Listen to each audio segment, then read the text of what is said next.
NFL quarterback superstar Aaron Rodgers recently emerged from a darkness retreat, during which he spent several days underground in a cave in southern Oregon. Darkness retreats are an ancient spiritual practice for developing a deeper awareness of the vastness of our minds and for merging with the darkness and dissolving the boundaries of our sensory and ego experience. This practice is traditionally done with years of preparation and a strict teacher guiding you to prepare. It's not clear how Rodgers prepared, though he did explain that his intention was to reflect on his future. He was contemplating whether he should continue with his $59 million contract with the Green Bay Packers, join another team, or retire. It's easy to dismiss the retreat as celebrity nonsense, but actually I give him a lot of credit. Good for him for being curious about his own mind. $59 million is pretty irresistible, even if you're already really wealthy. And maybe he wants to see beyond the obvious allure of the money. We all have trouble seeing our own attachments. We get fixated on challenging decisions or emotional turmoil or the injustice of tragic news in the world. We clench, we ruminate on our struggles and the world's demise. How often do you hear people say, or do you say yourself, we're in extremely difficult times? Yes, there is a lot of work to do to care for ourselves, to care for each other, to care for the planet. By constricting our minds and focusing completely on these problems, we shut out so much possibility.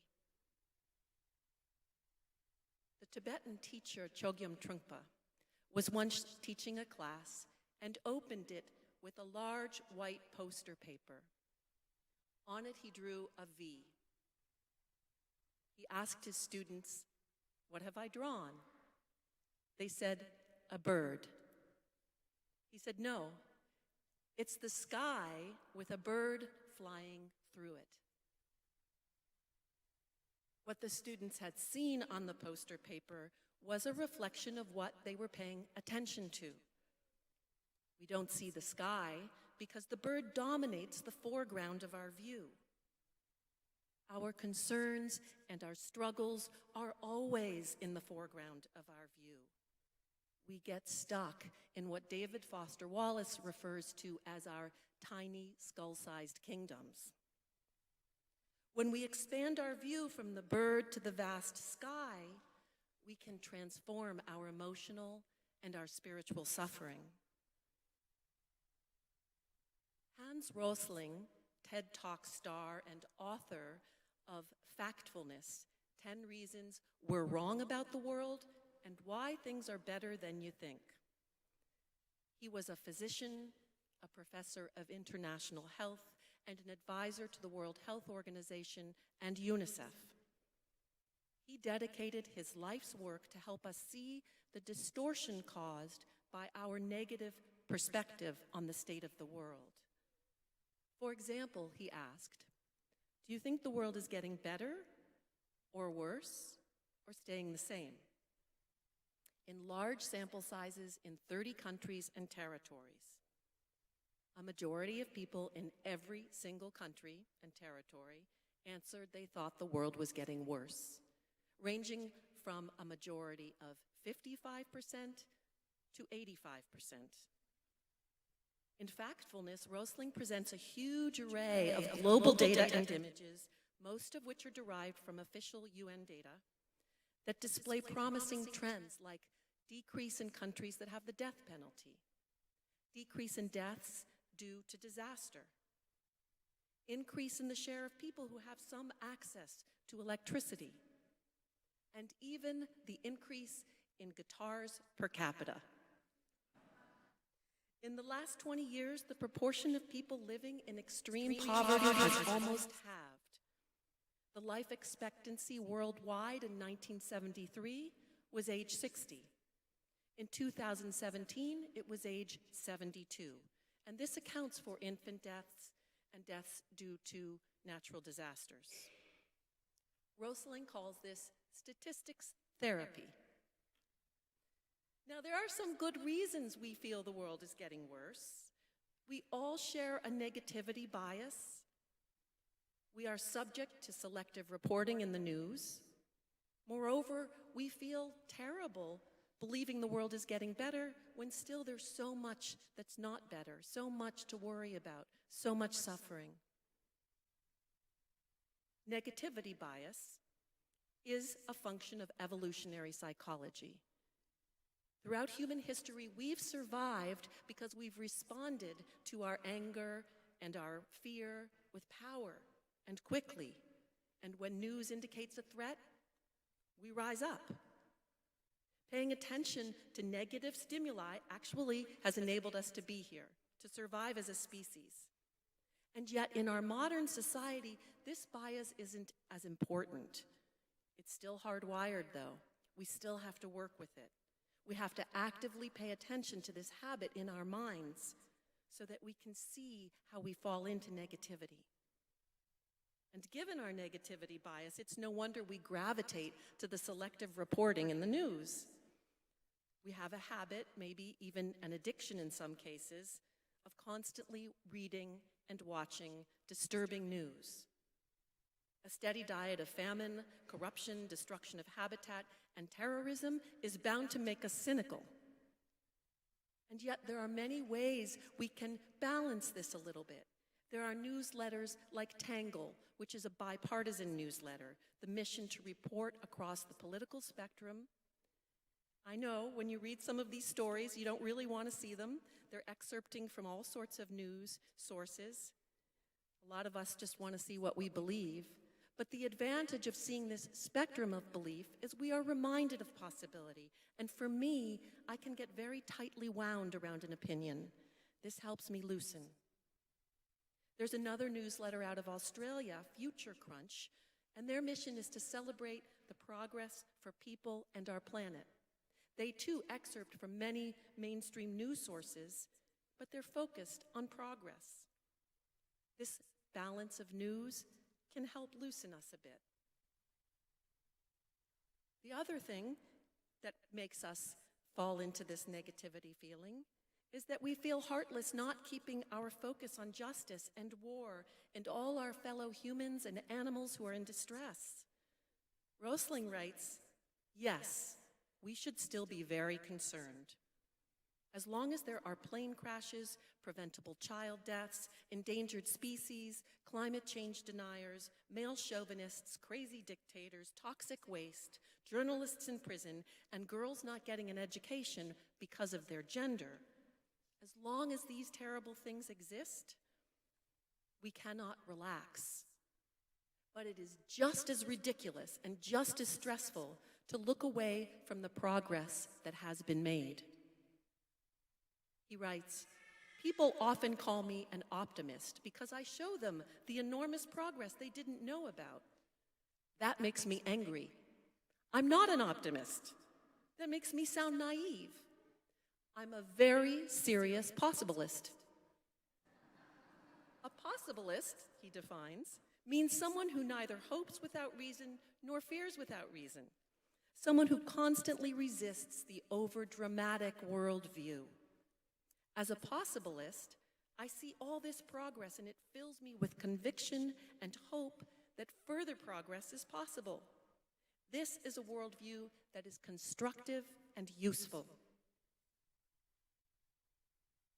In The Art of Possibility, Roz and Ben Zander introduced themselves by stating, the objective of this book is to provide the reader a means to lift off from the world of struggle and sail into a vast universe of possibility. Not exactly a humble mission, but they are well equipped. Roz is a family therapist and a landscape painter, and Ben is the conductor of the Boston Philharmonic and a teacher. One of the 12 practices they recommend in the book is to be present with whatever is happening, without resistance. Ben describes a performance of a Mahler symphony after which the first horn player approached him to apologize. Ben said, "Why are you apologizing?" The first horn player said, "I botched a high note during my solo." Ben responded, "Your all-out ardor, which is what caused the mistake, is what made the performance impassioned." Xander suggests to his performers during rehearsal that if they make a mistake, they wave their arms in the air and say, "How fascinating." He says that this practice cultivates possibility because it encourages risk-taking and allows the musicians to discover what needs attention in their expression of the music. The benefits of being present without resistance can apply also to our personal struggles. Recently, in one of the sessions I lead for Buddhism and Mindfulness here, a member of the community shared his experience of a precipitous medical issue. It was extremely painful. He was in the hospital for 3 weeks, and he'll be recovering for a long time. He had been the picture of health. He had no warning that his life would take this turn. He described adjusting to the situation by saying, "It happened." He said, "I'm not saying it happened for a reason. I'm saying it happened."